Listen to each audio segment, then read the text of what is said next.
Okay, everybody, welcome to our Scranton City Council caucus. Today's Tuesday, January 26, 2021. It's 5:46 p.m. Thank you, everyone, for being with us tonight.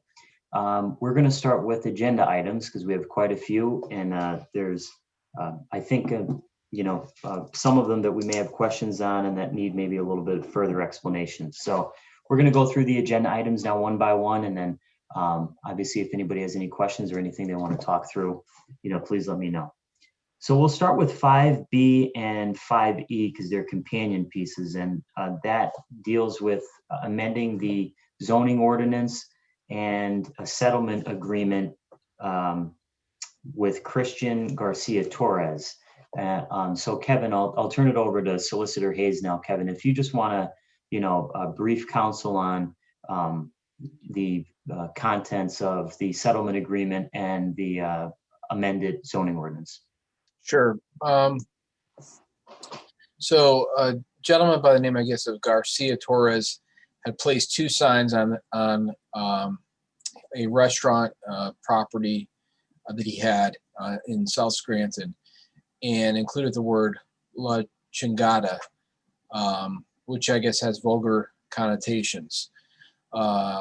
The zoning officer for the city issued a notice and indicating that the sign violated section 709G of the city's zoning ordinance, which prohibits signs or displays that include words or images that are obscene, pornographic, or that an average person would find highly offensive to public decency. Mr. Garcia was then engaged a legal counsel through the ACLU, and they claimed that the use of the term constituted free speech and that the notice issued to him was a violation of the First Amendment to the United States Constitution. They further claimed that a provision in that zoning ordinance was also prohibited. The issue was reviewed by Attorney O'Brien, who did extensive research on the subject, and as you can see, came to the conclusion that the phrase, quote, that an average reasonable person would find highly offensive to public decency would be deemed unconstitutional. I tend to agree that terminology is problematic. The reason that it's problematic is that you can't have an average reasonable person standard because it distinguishes between two opposed sets of ideas. So I tend to agree that phrase would be problematic. So in order to achieve a settlement in this case and avoid unnecessary litigation costs and the uncertainty of what could come as a result of that litigation, it is clearly Attorney O'Brien's opinion that we would lose that litigation. The city has recommended that we agree to a settlement which would include amending the ordinance to remove that terminology. And the term again is, or that a reasonable person would find highly offensive to public decency. My recommendation is that we proceed with this, and here's why. We still have in our zoning ordinance a prohibition of any signs or displays that include words or images that are obscene or pornographic. Okay, so we still have the ability to enforce and prohibit obscenity and pornographic images. All that we're losing here is that phrase, the violating phrase, which is, or that a reasonable person would find highly offensive. We still have the protections to protect our kids, including my own, from having images or words that would be obscene or pornographic. Now, let me just tell you briefly. Obviously, as you all know, the First Amendment means that government does not have the power to restrict expression because of messages, ideas, or the subject matter. That's well established. But there are exceptions, and when acting as a sovereign, government is empowered to categorically restrict unprotected speech, which includes obscenities. So, I feel comfortable that we still will have the ability to regulate signage and images. We just are opening ourselves up to additional lawsuits with that phrase in there, that phrases like that have been across the country stricken by courts. So, and again, this gets us out of a wasteful lawsuit without losing our ability to still enforce obscene and pornographic images and language in the public domain. So that's my recommendation. If anyone has questions, feel free to. I have a question or a Sure. comment or both. Or I'm an average reasonable person that finds this obscene. So I'm old school. You can use you can't use any words anywhere. The N word, this word, G word, but you can use the F word. So just clarify to me, if we take this language, like you said, out of 709G, does that mean that we can remove this sign because that's removed and still enforce the decency? Or are we still looking at a lawsuit?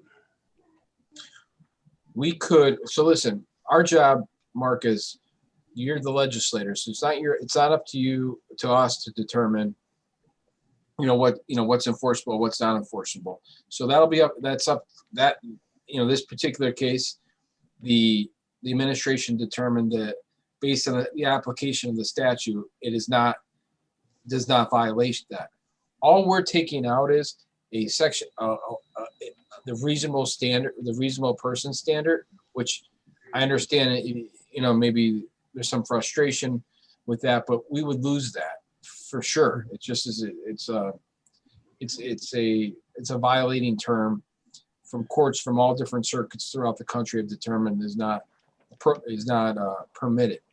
So it's up to the administration and the zoning officer, the code officer, to make a determination if something is obscene or pornographic. I assume in this instance, Solicitor O'Brien and zoning officer or whoever else was involved in the decision made the determination that this sign was not obscene to them. That's their job. That's not our job. Our job is we don't execute the laws. We approve them. All we're approving here is essentially the settlement agreement, which would require the removal of that language, which is again, I think is problematic for the city. I get it. I mean, of course, I'm all about free speech. I'm all about restaurants. I'm a restaurant guy, but do you understand where I'm coming from? So yes, yeah. So in so many words, the city just backed off because of the threat of a lawsuit, and determined that this word, because well, everybody's going to know what this word means now because we're talking about it. I mean, maybe 2 weeks ago, driving by, no one knew what that word meant unless you're of Spanish heritage, but it's still the word that some people, whether you're average or reasonable like me or maybe not, finds that offensive. I'm just old school. You know what I mean? Words 30 years ago are a little more accepted now and than they were then. But maybe I'm the old guy on the board that has a problem with this. And I get where you're coming from on a legal standpoint, but I just had to voice my opinion. It's because what's next? If this sign is okay, what's the next? Then any sign's okay. Do you understand what I'm saying? Right. Nothing's offensive. Nothing's offensive until you're offended. Do you understand what I'm saying? Right. Mark, or Councilman McAndrew, I think that there's something that it gets lost in translation with this word. So when you look it up and there's several different meanings to it, I think that people who are non-Spanish speaking and aren't a part of the culture don't understand it. But for those who are Mexican specifically, it's, and I think as the owner of the business has explained, that it's understood to be more of an inside joke in the community, and it's not something that's offensive to them. So I think for non-Spanish speaking people to say that it is offensive when they don't speak Spanish is problematic. So we're finding a sign offensive because we look up the translation and it, perhaps some of the meanings don't fit with what we think is right. So I think that they should be able to keep their sign, and I'm fine with this legislation being here, and I appreciate Solicitor Hayes's legal viewpoint on why we shouldn't have it so generalized with the zoning board. And Mark, I'm only telling you what I think that the courts would do, what the federal courts would do in the event that they were presented with this issue. And it's not based on what my opinion is, or it's based on precedent. So this is an effort to avoid unnecessary litigation, because we'd have difficulty in that lawsuit. And we have to, whatever policy, opinions we have on it, we also have to make decisions based on, exposing the city to lawsuits that could result in a bad result for the city. I understand where you're all coming from. I'm just not coming from there. I understand. Yeah, and I'm not giving an opinion one way or another on a policy, whether I think it's offensive or it's not offensive. I'm just telling you what I think would happen in the federal courthouse if this case was filed. I get it. Thank you. So, Solicitor Hayes, with that being said, obviously there's been other cases similar to this.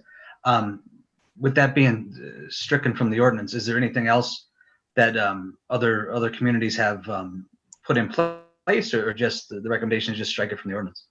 Well, just to keep in mind this, and we still have a prohibition on obscenities and pornographic images in words. So we still have it. All we've taken away is the subjective provision that says that it's up to what a reasonable person would find highly offensive. So I still think we have at our disposal the ability to restrict obscene and pornographic images and words. It just is the way it's written is problematic for us. Yeah, I mean, I understand that. I'm just saying, is there anything else that should be in, or just strike it? That's the recommendation. And I'm not getting into the dialectic of whether this side is right or this side is wrong. I'm just talking strict written legislation. No, I think if our objective is, what's the objective of that piece of legislation? That provision of the legislation was to prevent or prohibit signage that would include obscene and pornographic images or words. We still have that at our disposal. Yeah. All we took away is language that would be struck down. That's all we're doing. I don't think that we've retracted anything in terms of. I don't think we've given up any of the weapons that we have to combat this type of signage. All we're doing is cleaning up the language, in my opinion. That's why I don't find this as a big concession in terms of the settlement agreement goes. Look, at the folks in the administration determined that that this particular case did not rise to the level of being obscene. That's their role. That's not our role. They made that determination. We have to. That's not our job to make that. That's an executive function. So all we're asked to do is to agree to amend the ordinance, and it's my recommendation that we should, for the legal reasons I described. Yeah, I understand. I was just going in the vein of cleaning up the language, as you say. Is there anything else that should be there? But I guess it all depends on what else you want to accomplish. So if we're, and that's something to look at. If when you look at that whole section of 709, there's a whole list of things that are prohibited in terms of signage is concerned. Obviously, that's G, so there's A, B, C, D. So you look at that and you say, well, what else do we want to accomplish in terms of restricting or controlling signage? And if you think for a policy decision we should add more, then we can look at that. But for this purposes, we still maintain the right to restrict obscene and pornographic signs and displays. Yeah, I get, and again, just to comment on that. I mean, in that vein of cleaning up language, I'm just trying to look to avoid problems in the future. So while we're taking a pass at this, you might as well get it all done in one swoop. But right. All right. Well, like I said, my reading, there's still case law that says that obscene language is not protected speech. So, in pornographic images is not protected speech.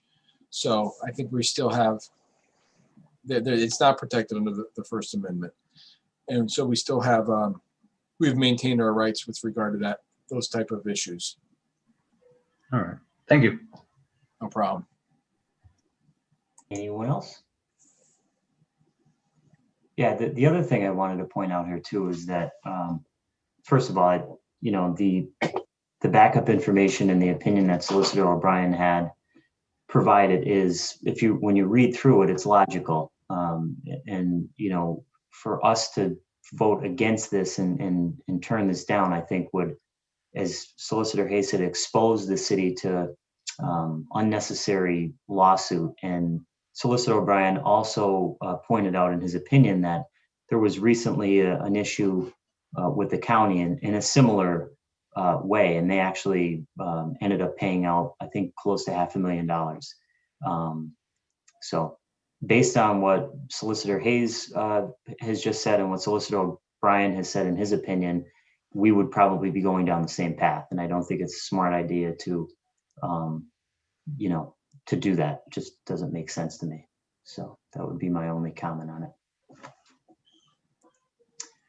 Okay, so that's 5B and 5E. 5C is a transfer in the fire department. Does anybody have any questions on that? Okay. And 5D is probably another one that there may be questions or comments about. That it came down with an emergency certificate, and that's for the city to enter into an agreement with MKSD Architects to perform a NAOG pool complex feasibility study. The reason it came down with an emergency certificate is because the city, as you all know, we've talked about this, and my concern about making sure that NAOG pool gets opened this summer. There exists an issue where they have to get this study done in order to apply for a DCNR grant, a Community Conservation Partnership grant. That grant application is due by April 15th, 2021. So the timeline in order to get the study done, to get the study in place in order to submit that grant is we're in a really tight time frame. So that's the reason it came down with an emergency certificate. I think the agreement itself and what this firm is going to do really is it's a long time coming, and it should be done. NAOG Park and especially the pool complex is one of the biggest assets that we have in the city for our community. And this is taking maybe a step back and taking a larger look at, or a bigger look at, the whole pool complex and where we're going, not just to plug a couple holes in the pool and to fix that up, but what we're looking at in the next 5, 10, 15, 20 years. So I really think that we should approve this tonight. They're going to perform an operational assessment, a facility analysis, a financial and pool management analysis, a whole layout design, and I think most importantly, develop a capital program, capital financing program, so that we don't end up in this position every few years where we're scrambling at the last second to try to fix the pool up and take care of maintenance issues when they arise. And the pool is older. I've been talking to Bob Gattens from the Recreation Authority over the last few weeks, and this does need to be done. So I'm going to be in favor of it. Does anybody have any questions about that? No? Okay.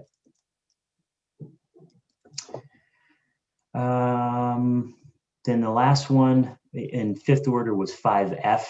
That's the agreement that the city's entering into, OECD is entering into with Barry Isett and Associates to perform engineering services for OECD on several projects. I did have several questions that I'm going to post tonight about this before final passage. So it's my understanding that in the past, project management was a function of the deputy director position in that office and another position, I believe, in that office. So it's my understanding that this is simply hiring a company to be a project manager on all, some of the CDBG projects and other projects that we have going on funded by OECD through the city. So you're not actually getting, as far as I can tell, any engineering services. So we'll still have to, or OECD, the city will still have to bid out for engineering services. So I would like an explanation as to why this can't be done in-house, when I believe in the past, it's always been done for the most part in-house. And it seems like we're farming that out. The other question I have is, it says funding sources, HUD, CDBG funding. I'd like to know what line item that's actually coming out of, and how those fees are, the 60,000 and some odd dollars are going to be paid. And then, do we know yet how much it's going to cost for engineering services for all these projects? Because again, I believe that this is just for project management. And then will Barry Isett be able to bid on the engineering part of it as well when that comes up? Because the documents that are included in the backup doesn't include any biddable engineering documents that would be produced. So, and I'd also like a copy of all of the other bidders on this project and their bids as well, the prices of their bids. So it seems like, we need further explanation on this. And, the main question is why can't we do this in-house when I believe we've always done it in-house? Anything on that? I agree. It was definitely just a little confusing when you first read through it. You thought, that they were getting engineering services for these projects, but that isn't the case. It's really just, like you said, you have to still hire an engineer, but then you're hiring, an engineer to do the project management too. Yeah. That's the way I'm reading it, right? And like I said, as far as I know, always in the past, it was the deputy director or at one time it was a construction specialist. I don't know. I can't remember off the top of my head if that position still exists in that office, but there was at least one other person that was always in charge of actually managing the project. I mean, and in the past, that's one of the functions of the deputy director. So I'm going to vote to introduce it, obviously, so we can continue to discuss it, and we'll submit those questions to Eileen Cipriani. And then 6th and 7th order, does anybody have any questions on any of those pieces? 7A, we did receive a breakdown of the law department professional services, a breakdown of the attorney's fees.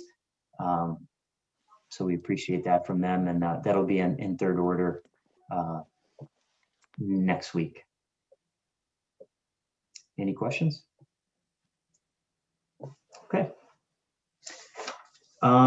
The ethics board, we have an opening on the ethics board. There's one left. We received one resume and letter of interest. So what I'd like to do is, we'll keep it open until this Friday. If anyone is interested in the position of being on the ethics board, they can submit their resumes and letters of interest to lreed@scrantonpa.gov, or they can mail them to 340 North Washington Avenue. So we'll give it to the end of business, 4 o'clock on Friday. And then if we don't receive any other resumes or letters of interest, then I would be comfortable in moving forward with the resume and the person that we did receive interest from.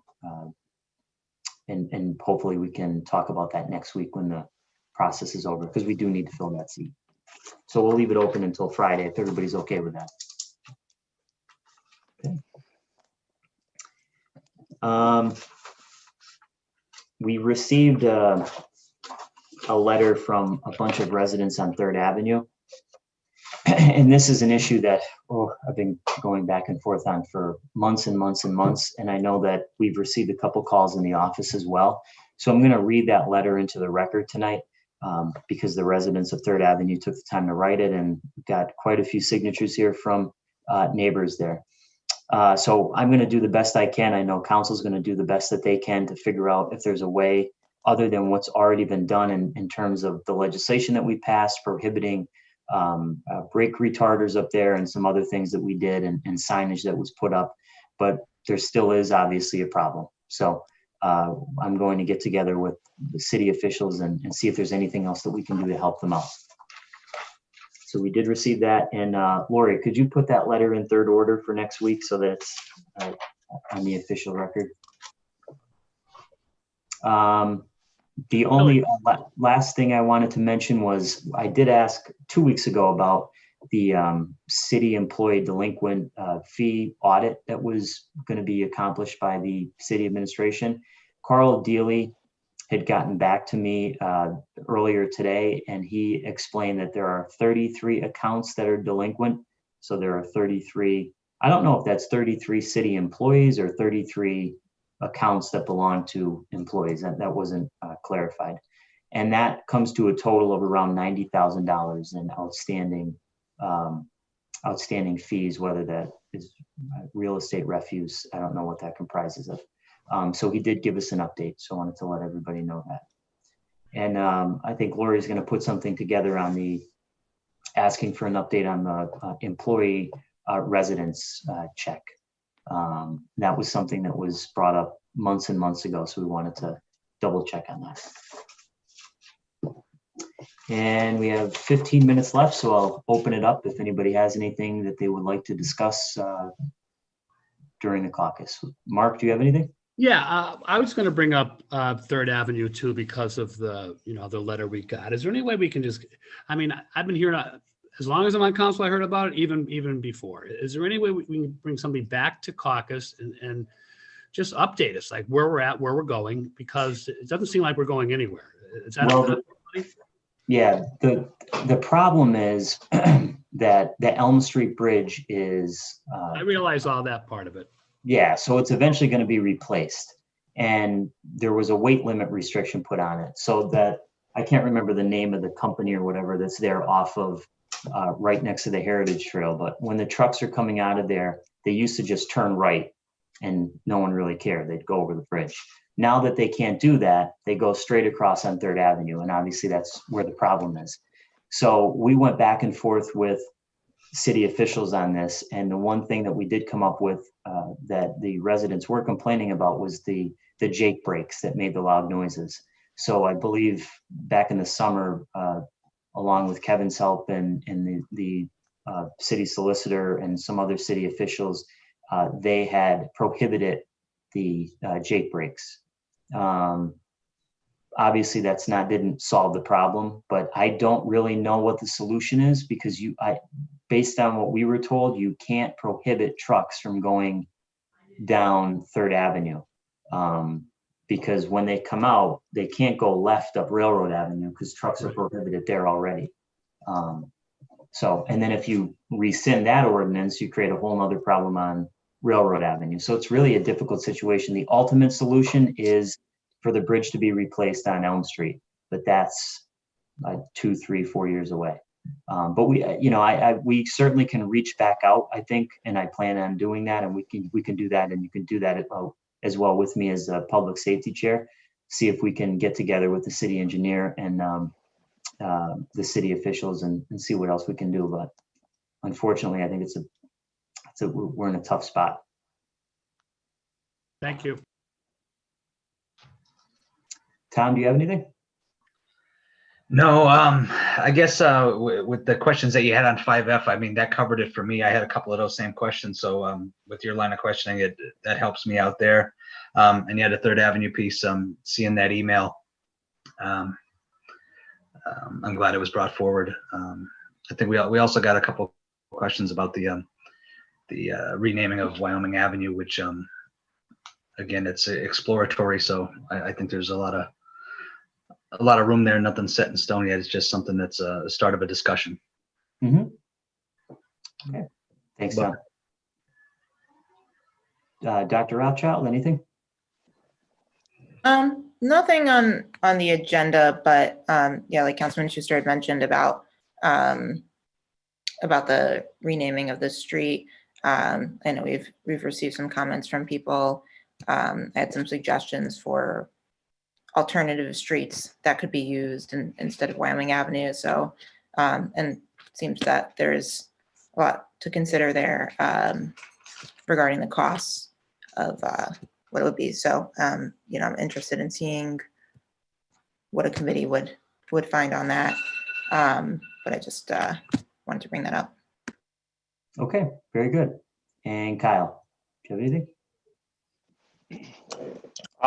Nothing, just, you know, we have it in our agenda tonight. We're still waiting on the audit from GASB. So I'll probably make a motion tonight, probably just make a request tonight just to, you know, ask if this is affecting now going forward, you know, preparations of the 2020 audit, so that we're not in the same position a year from now, you know, that we are today in terms of the audit.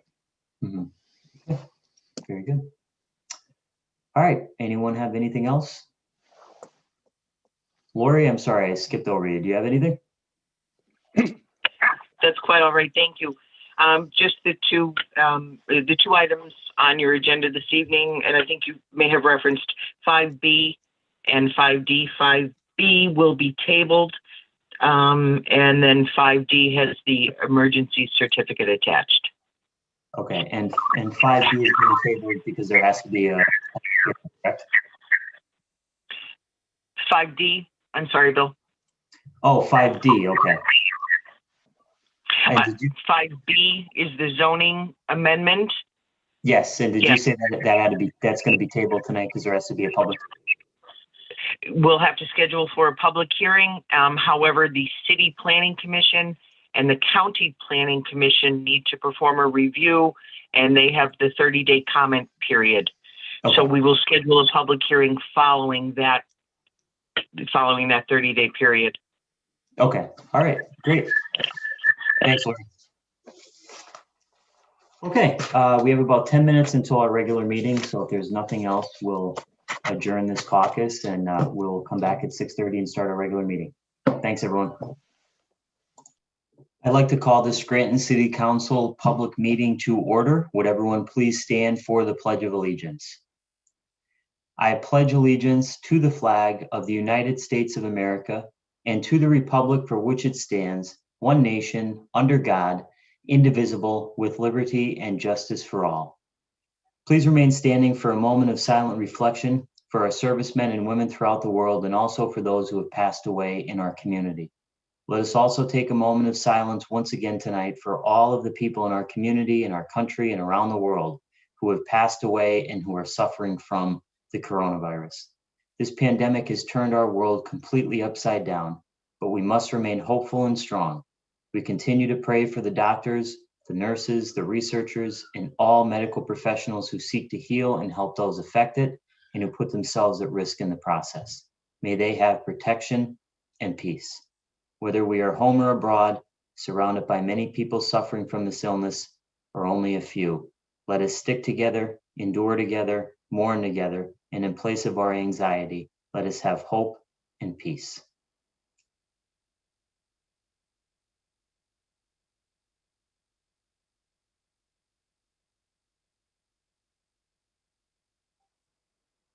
Thank you.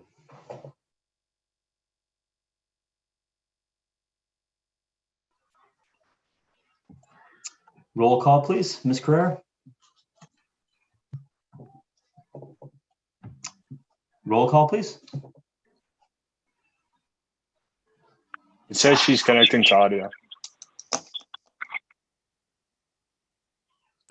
Would you like me to call roll, Bill? No, I'm sorry, Lori. Mhm. I'm here. Mr. That's okay. Schuster, Present? Mr. McAndrew, Present? Dr. Rothchild, Here? Mr. Donahue, Here. Mr. Gaughan. Here, thank you. There will be a motion to move item 5D to seventh order for a final vote based on the attached emergency certificate. There's also going to be a motion to table item 5B, a zoning ordinance amendment, until such time as the city and county planning commissions have reviewed and commented. Mrs. Reed, if you could please dispense with the reading of the minutes. Thank you.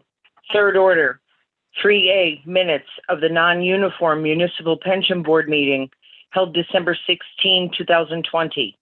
3B, agenda for the non-uniform municipal pension board meeting held January 20, 2021. 3C, minutes of the composite pension board meeting held December 16, 2020. 3D, correspondence received from Office of the Mayor dated January 15, 2021, asking Pennsylvania lawmakers for a weapons ban at government buildings. 3E, check received from Lackawanna County in the amount of $251,819.97, dated January 22, 2021, regarding COVID-19 relief block grant reimbursement.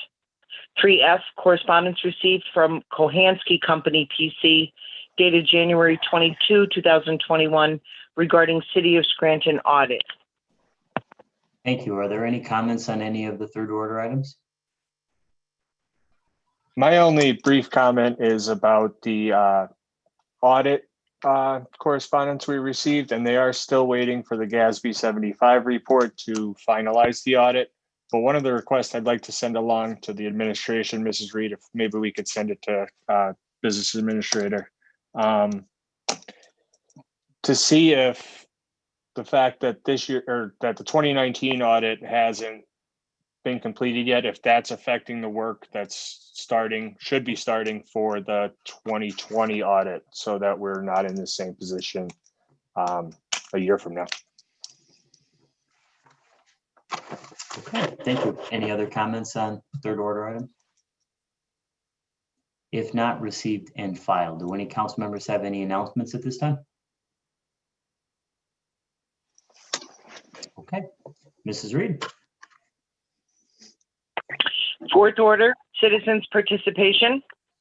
At this time, would someone please make a motion to accept public comment from the following individuals: Jimmy Sotak, Trudy Abda, Craig Beavers, Faye Franis, and Marie Schumacher.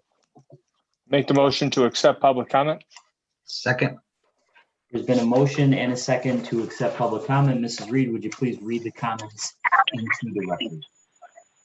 Thank you. The first submission is from Jimmy Sotak as follows. I appreciate all of the city council members' dedication to service in our city. However, I do have a problem with the Oakland Scranton flag that is apparently being flown outside of City Hall. The flag needs to be taken down. City Hall is supposed to represent all residents of the city. Not everyone is in favor of the Biden-Harris administration. This is the equivalent of flying the LGBTQ flag full-time. It simply has no place speaking for everyone. I look forward to hearing back from you. Respectfully, Jimmy Sotek. The second submission is from Trudy Abda as follows. Please, we need vaccination sites. If we want to help ourselves and get our numbers down and this virus under control and residents safe, we need vaccinations and vaccination sites. No one can get through anywhere on online lines, or if you submit forms, you are told there are no appointments being taken due to huge demand and no product. Scranton needs a plan. Please get us vaccines and sites we can go to. The third submission is from Mr. Craig Beavers as follows. Excuse me. I fully support the renaming of a city street in honor of President Joe Biden. Being the childhood hometown of a sitting U.S. president is a great honor for Scranton, and we should certainly acknowledge and celebrate this achievement. One potential street that was mentioned was Wyoming Avenue. However, I think a different street should be chosen. As Frederick Hitchcock writes in his History of Scranton and its People, this street is a complement to Lackawanna Avenue. These two roadways are named to reflect our greater geographic and cultural regions, the Lackawanna Valley and the Wyoming Valley. These two avenues are also two of the largest in our city, purposefully symbolic as it is an important reflection of our region. Changing this name, I believe, would be a sad loss of a historical nod from our founding Scrantonians and city planners. I think there are other notable roadways that could be good candidates for renaming. Mulberry Street, for instance, is a major roadway in our city connecting Naog Park, Geisinger Hospital, the University of Scranton, Center City, and the North Scranton Expressway. As one of the first streets one enters when coming to Scranton, Mulberry Street, renamed Biden Boulevard perhaps, could still be easily noticed. I hope that both council and the soon-to-be formed committee will take this into consideration when choosing a street to be renamed after President Biden. The fourth submission is from Faye Franis as follows. I am quoting Casey Hunt from MSNBC as this applies to all governments. Our government is only as good as the people who are willing to come here and serve us in it. And if we create an atmosphere where good people no longer want to be here serving us, we are the ones that are going to suffer. So I say to you, Scranton City Council members, sad to say, but you are the ones who do not serve the people. And yes, indeed, we are suffering from your actions or lack thereof. Your latest idea reeks of self-service, surely not public service. Excuse me. You want to name a street with over 10 blocks of residential homes and over 60 businesses on Wyoming Avenue after President Biden. You say you want to honor him. You already named the block he lived on after him. Now you want to rename Wyoming Avenue Joseph R. Biden. Outrageous.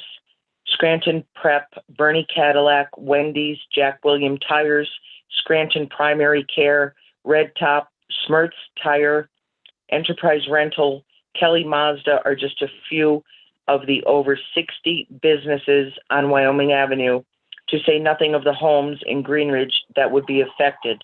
Imagine the enormous undertaking to get this achieved. Perhaps you have come to your senses and decided it would not be wise to choose Wyoming Avenue as Joseph R. Biden Boulevard, or any street for that matter. Whatever street you may decide upon, keep in mind every business and resident on that street will have to change their letterheads, business cards, billing brochures, to say nothing of contacting every single person they do business with. Residents do business online. They would have to contact their credit card company and all the places they buy things from, as well as anyone that writes to them in their family. This would also be a huge expense for everyone involved in changing their address and a massive inconvenience. How is this serving the citizens and businesses of Scranton, the very people you are supposed to be looking out for? Have you even considered the cost to the taxpayers? Of course, you don't know that yet because you have not formed your committee yet, a committee you are selecting, which only leads one to believe this is a done deal. The taxpayers will want to know every penny spent on this foolish idea of this council. Do you even care about how the people affected by this feel? Perhaps Republicans? Sure, there will have to be a public hearing. I have been addressing council at a public hearing for over a decade, and not once did anything I said or anyone else said during a public hearing mattered to you. It is simply a formality. Then you always do what you want, not the people. Keep in mind, this is an election year. Good luck to any of you on council or any other office up for election who has a hand in naming a street after Joe Biden. I'm sure the citizens will not look kindly on you and others. I have to ask, what are the pros for doing this? I can list many, many, many negatives.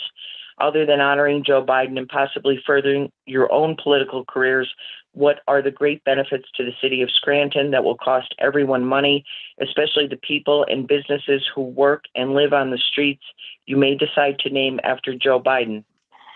I voted for Joe Biden, but I also have to ask, what has Joe Biden ever done for Scranton in all of his years serving the country? Nothing that I am aware of. He has only come here when he was running for office to get votes. That's all. You should be concentrating on getting a contract for a collection agency to go after late fees.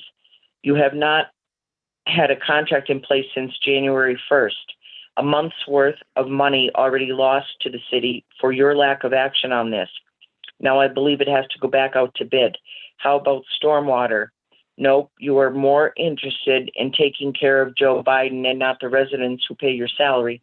If you can't take care of the residents of Scranton, maybe you should seek another profession. We need people to work for us, not themselves.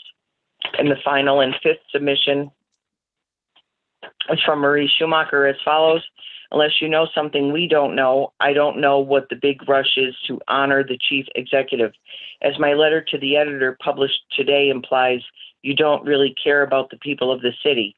You want what you want without considering the woe this would impose on the businesses and residents of Wyoming Avenue. Just thinking of notifying all friends of the address change would impose an unwanted cost, and this would take much more effort that couldn't be ignored. Even the post office will only forward mail for a small amount of time. Also, Mr. Gaughan could have taken the time to call the Historical Society and inquire why Wyoming Avenue is used so much in Northeast Pennsylvania. The Battle of Wyoming Valley is also known as the Wyoming Massacre, was and is and always would be a part of the Revolutionary War, a major piece of our history and importance to all citizens, not merely the chosen few. The chief executive is still living, and there is plenty of time to come up with a change other than changing the name of Wyoming Avenue, unless you're going to put a new street sign up in the city every month to honor him. Heck, you can even honor someone after they pass. And that concludes the citizens' participation. Thank you. Thank you, Mrs. Reed. On the question? On the question, a couple things that I want to say. First of all, Ms. Schumacher should pay closer attention to the meetings. Because last week when I brought this up, I stated very clearly in the motion that I made that we would form a committee to discuss and explore the idea. So I don't know how they missed that since they follow these meetings very closely, but I did state that very clearly. As far as the Historical Society and including them, that's why you form a committee. That's why I brought that up last week. So again, I think they should pay a little bit closer attention. And the letter to the editor today was mostly false, what was written in the letter to the editor, because I did see that. So that's number one. Number two, Ms. Frannis had written about why don't we concentrate on the delinquent refuse collector? Again, should pay closer attention. We did focus on that. We did send it to the administration, our changes, looking out for the taxpayers of the city, and we didn't get anything back yet. So the ball is in the court of the mayor and the administration, and we're looking forward to that legislation and voting on that. Stormwater, again, pay closer attention. We had the stormwater management, or the company that was working with the city on stormwater management into a caucus. I think it was about 45 minutes explaining detail by detail on what's going on with stormwater management in the city. Again, the ball is in the court there of the administration and city officials, but I took it upon myself and council took it upon themselves to make sure that the people were informed of those changes and of what's going on with stormwater management. So those are just 2 points there. As for the other resident who asked about the vaccines, the local governments really don't have any control over vaccine distribution at this point. It's the state and the federal government. So any questions related to that really should be geared towards the State Department of Health or the federal government. Anyone else have anything on the question? All those in favor signify by saying aye. Aye. Aye. Opposed? The ayes have it, and so moved. Fifth order, 5A, motions. Councilman Schuster, do you have any motions or comments at this time? Nothing at this time, other than I was happy to see that a lot of citizens had written in and given suggestions about the Wyoming Avenue issue. So happy to see that. Councilman McAndrew, any motions or comments at this time? You're muted, Mark. Nothing at this time. Thank you, Mr. Gaughan. Okay, thank you. Dr. Rothchild, any motions or comments at this time? No, I think I'm good. Thank you. Okay, thank you. And Councilman Donahue, any motions or comments? I just want to say briefly, I was happy to see that the city's website, new website was launched this week. It's a lot cleaner than the previous one. You know, it's still not finished yet, but it's a start. So I was happy to see that. Thank you, Councilman Donahue. I have a few things that I want to bring up. Number one, as I mentioned during the caucus, but just to get it on the record, we do have an opening on the city's ethics board. We did get one person to submit a letter of interest and a resume. We're going to leave it open until this Friday. So if anyone is still interested and they would like to be considered by council, please submit your letter of interest and resume to Lori Reed, our city clerk, at lreed@scrantonpa.gov, or you can send it by mail, 340 North Washington Avenue, second floor city clerk's office. Attention, Lori Reed, our city clerk. And then next week, hopefully, we'll be able to make a decision on the next ethics board appointment.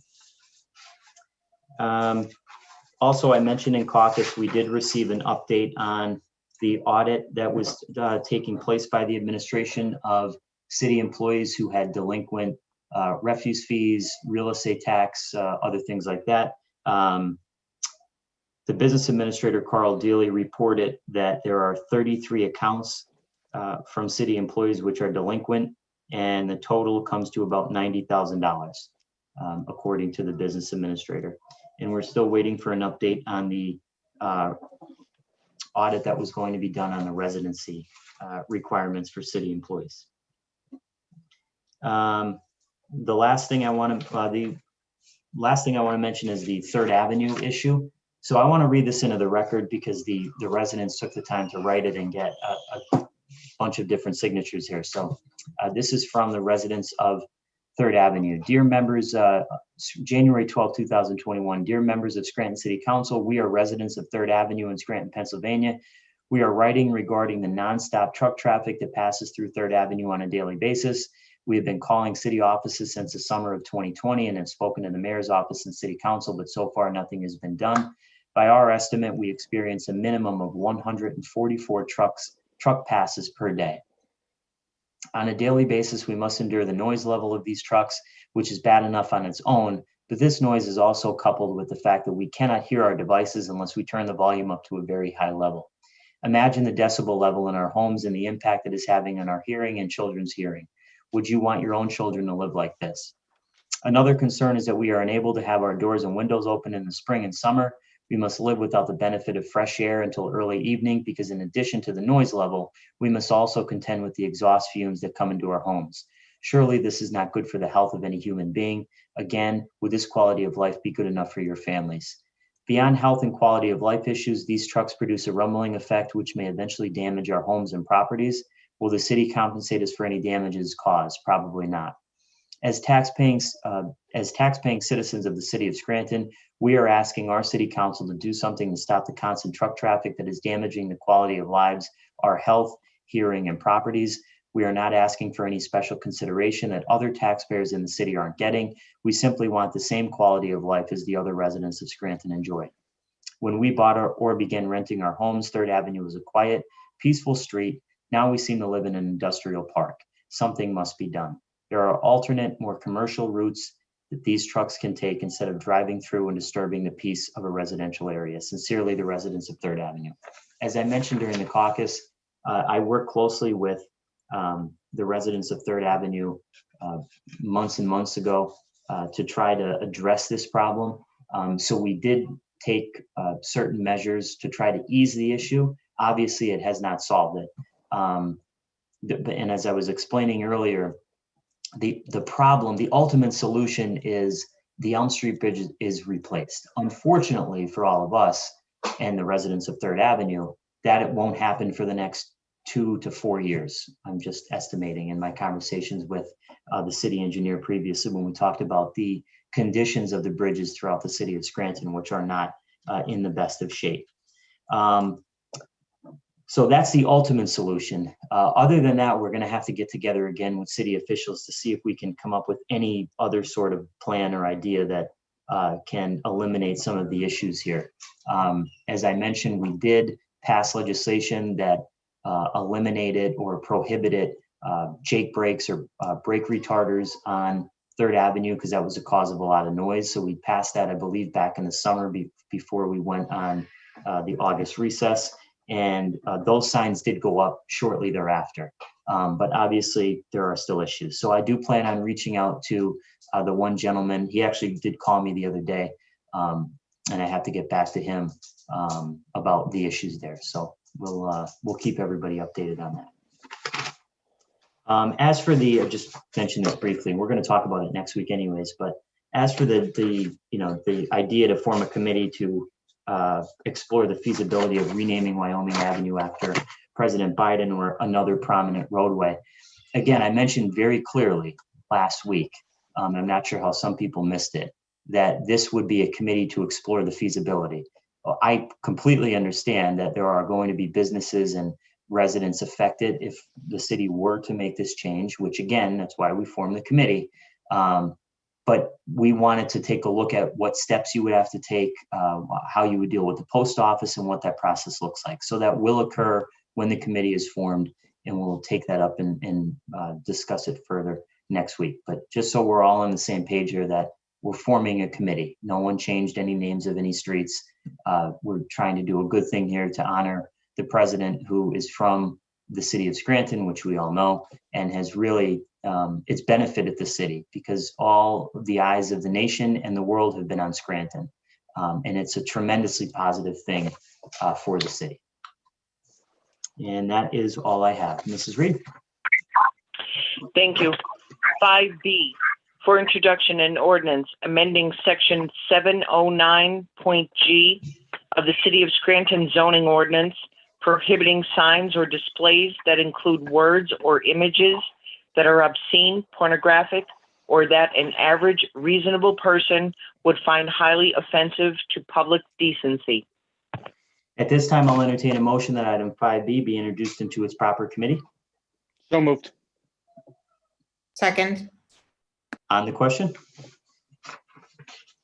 On the question, Solicitor Hayes had given us an explanation in the caucus of 5B and 5E. I think this comes down, I think this is a no-brainer for me, just in terms of if we didn't approve this settlement agreement and we didn't approve the zoning change, we're looking at a lawsuit and legal exposure probably in the hundreds of thousands of dollars.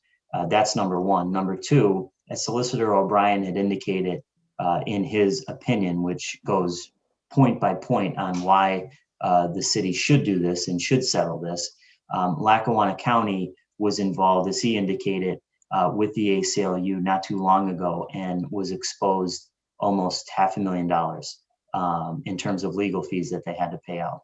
So they weren't going to win that. And according to what I'm reading here and what Kevin, our solicitor, Kevin Hayes, had just explained in the caucus, we would be exposed. So we don't want to waste taxpayer dollars. So that's the approach that I'm taking, and that's why I'll be voting for both the zoning ordinance being amended and the settlement agreement.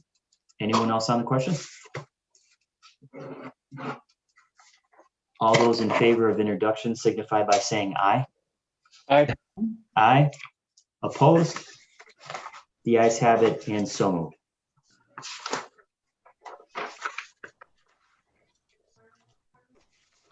And I think, Kyle, you have to make a motion to table now. I make a motion to table item 5B. Is there a second? Second.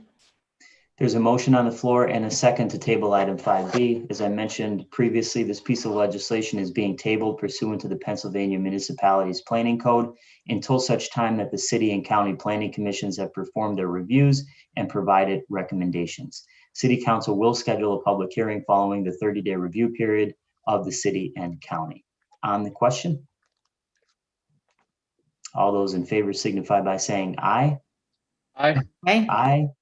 Opposed? The ayes have it, and so moved. 5C for introduction. An ordinance amending file of the council number 78, 2019.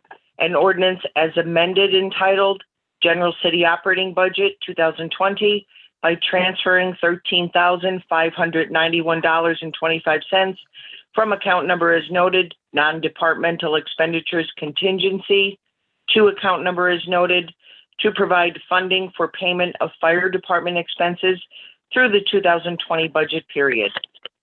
At this time, I'll entertain a motion that item 5C be introduced into its proper committee. So moved. Second, On the question? All those in favor of introduction signify by saying aye. Aye. Aye. Opposed? The ayes have it, and so moved. 5D for introduction. A resolution authorizing the mayor and other appropriate city officials for the city of Scranton to execute and enter into an agreement with MKSD Architects to perform the Naog Pool Complex feasibility study, emergency certificate attached. This time, I'll entertain a motion that item 5D be introduced into its proper committee. So moved. Second. On the question? On the question, a lot of the grants that we need to apply for, we need to have some of the legwork done at the front end. And this is just a situation of that. Unfortunately, given the timeline, I don't foresee the Naog pool opening this summer, but at least we're getting to work, to fix that issue, because it's not only the liner that are issues. I believe, I think talking to Bob Gattens from the Rec Authority, there are some subsurface issues there too. Thank you. Anyone else on the question? yes, on the question, I'll be voting in favor of the introduction of this legislation and the emergency certificate that's attached. It's the NAG pool is very important to the city, and we want to do everything we can to get it repaired and get it ready for the summer in order for it to open.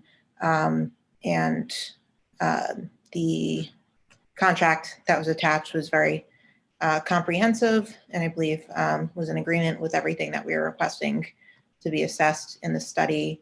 So I'm interested in seeing the results of it, what their findings are, and what we need to do to get the pool in order. Thank you. Anyone else?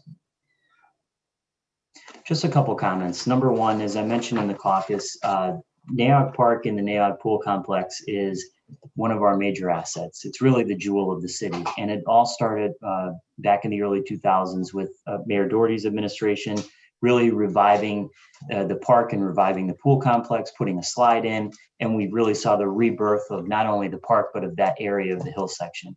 Over the years, that park has been extremely popular. It's used, there's tens of thousands of people that use it, whether they walk, run on the trail, use the pool complex, and other amenities up there. The Recreation Authority Board has done a phenomenal job the last few years in really keeping the park up to where it should be, along with the Parks and Recreation Department. Unfortunately, like anything else, over time, pools age, there are maintenance issues, and there are costs that come with operating a large pool complex like that. So I think that the Recreation Authority and the city administration wanting to complete this feasibility study makes a lot of sense. It's not just looking at how do we fix this pool so that it's open for the summer, which I still think that is a possibility, and I want to see that happen. I think it needs to happen. But it's looking at an operational assessment, a facility analysis, a financial and pool management analysis, a layout design, and it's developing a capital financing program moving forward. And the company that they chose has done this successfully in a lot of other areas throughout the state of Pennsylvania, and they've been highly, highly successful. So I'm sure that will happen here. This will be good for the city moving forward so that we have a plan. Anytime and I learned this from Tom McLean, who's doing our parks analysis now throughout the city, anytime you have a comprehensive plan like this, it's easier for you to get grants, whether it be from the DCNR, whether it be through any organization throughout the state and throughout the country. So I think that this is really, really, really important. I did ask Eileen Cipriani, the OECD director, a few questions about this, and she did get back to me, which I appreciate. And my first question was when they will award this grant. So once this analysis is done, the city's going to apply. The deadline to apply is, I think, April 12th or April 15th. Yeah, it's April, let me see, April 15th, 2021. So the city will apply for this grant. They're not sure when it's going to be awarded. Typically, they would announce in the fall. But if the feasibility study shows that they can repair and open the pool safely, then they also have a $62,000 LSA grant, and DCED will entertain a proposal from the city to use HRA loan proceeds for a community development project, in this case, repairing the pool. So, and that's according to Eileen Cipriani. So I do think the prospects of opening the pool this summer are still there. And I think it would be an absolute shame if it wasn't. And I do have to say I was disappointed that, because I've been bringing this up now for months and months and months. We knew that the pool was in a bad condition, you know, a long time ago. And I was disappointed that it took this long to get some action. And the city administration took so long. But here we are, and I do think now that this plan is good moving forward. So depending on, according to Mrs. Cipriani, depending on what the study shows, it'll let the city know if they can afford the repair and if they can begin the repair in 2021. The grant application to DCNR would be to implement the outcome of the study for the entire complex. So if funded, it would be for construction in 2022, because they have to address the larger pool site, not just the pool. There's other issues outside of just making sure that the pool gets open. So it'd be, you know, would not be good for NAOG. It would not be good for the city if they missed out on this grant opportunity. So, you know, usually I'm a little weary of emergency certificates like this because I like to be able to have the opportunity and ability to flesh things out over a 2 or 3 week period as we normally do. But in this case, it's important for the pool. It's getting the pool open. It's important for the park, and I'll be voting yes. Anyone else on the question? All those in favor of introduction signify by saying aye. Aye. Aye. Opposed? The ayes have it, and so moved. I make a motion to suspend the rules to move item 5D to 7th order based on the attached emergency certificate. Second. There's a motion on the floor and a second to move item 5D to 7th order. On the question? All those in favor signify by saying aye. Aye. Aye. Aye. Opposed? The ayes have it, and so moved. 5E for introduction, a resolution authorizing the mayor and other officials of the city of Scranton to enter into a settlement agreement with Christian Garcia Torres. At this time, I'll entertain a motion that item 5E be introduced into its proper committee. So moved. Second. On the question? All those in favor of introduction signify by saying aye. Aye. Aye. Opposed? The ayes have it, and so moved. 5F for introduction, a resolution authorizing the mayor and other appropriate city officials for the city of Scranton to execute and enter into an agreement with Barry Isett and Associates Incorporated to perform engineering services for the Office of Economic and Community Development. At this time, I'll entertain a motion that item 5F be introduced into its proper committee. So moved. Second. On the question? On the question, I discussed this in caucus, but I do have several questions that I'd like answered before we entertain passing this next week, since final passage will be next Tuesday. It's my understanding, as I mentioned earlier, that historically in that office, project management came from the deputy director and maybe one other position in that office. So basically, as far as I can tell, this legislation is hiring or farming out project management to a company that we're going to have to pay a little bit over $60,000 to. It's my belief, based on what I've experienced over the last few years in dealing with OECD, that we shouldn't have to bid that out unless there's some good explanation that comes down from OECD. Again, historically, that's always been done by the deputy director and or another position in that office. The way this is worded is a little confusing because it seems like you're getting engineering services. Now, I could be wrong, but the way that I'm reading this, we're getting a project manager. We're still, the OECD and the city is still going to have to bid out for engineering services. So again, the simple explanation on why this cannot be done in-house when historically it's been done in-house. I also wanted to ask for a description of what line item this funding is coming out of. They do state in the narrative that the funding source is CDBG funding. I just want to make sure, is that it coming out of the administrative part of the budget, or how, what line item is that coming out of? And I also wanted a list of all the other bidders and the prices and the bids on the project from those bidders. So I just don't want us to spend more money than we have to. If we're paying people in OECD already that have done it in the past, we should be doing that moving forward, unless there's a good reason that they're making the switch. Anyone else on the question?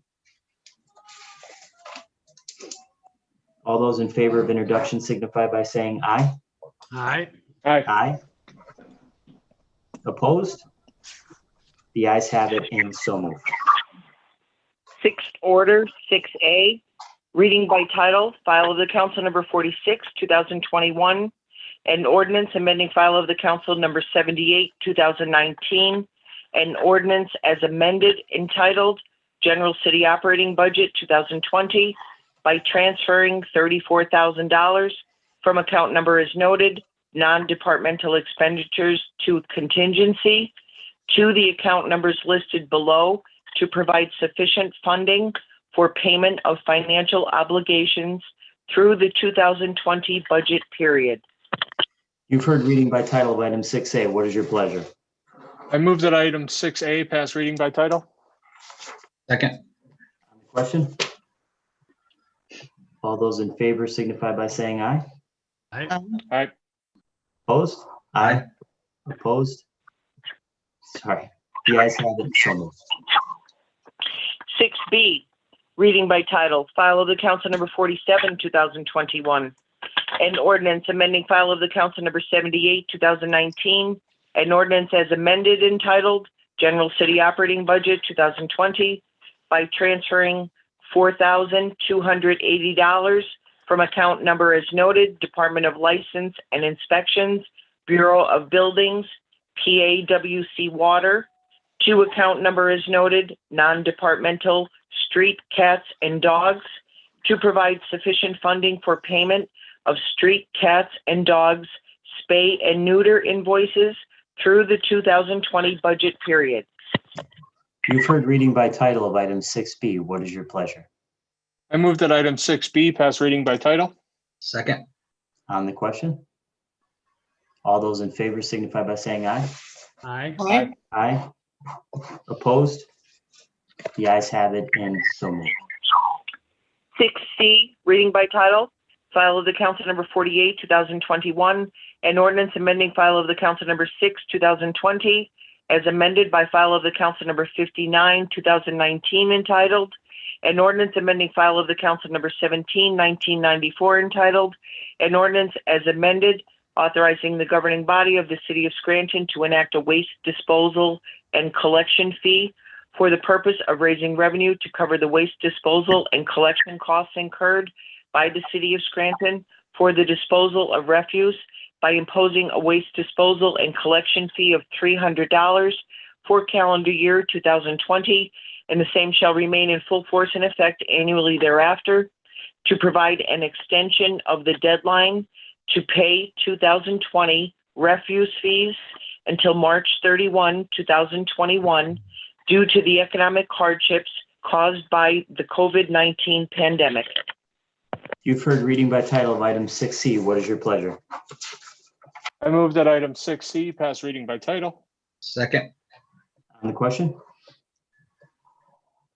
All those in favor signify by saying aye. Aye. Aye.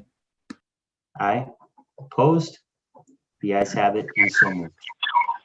6D, reading by title, file of the council number 49, 2021, an ordinance amending file of the council number 47, 2000, an ordinance as amended by file of the council number 8, 1999, entitled, an ordinance establishing fees to be imposed for the administration of emergency services by the City of Scranton Fire Department, authorizing the administration and enforcement of said fees and prescribing penalties for violations by updating the fee schedule contained in section 4 thereof.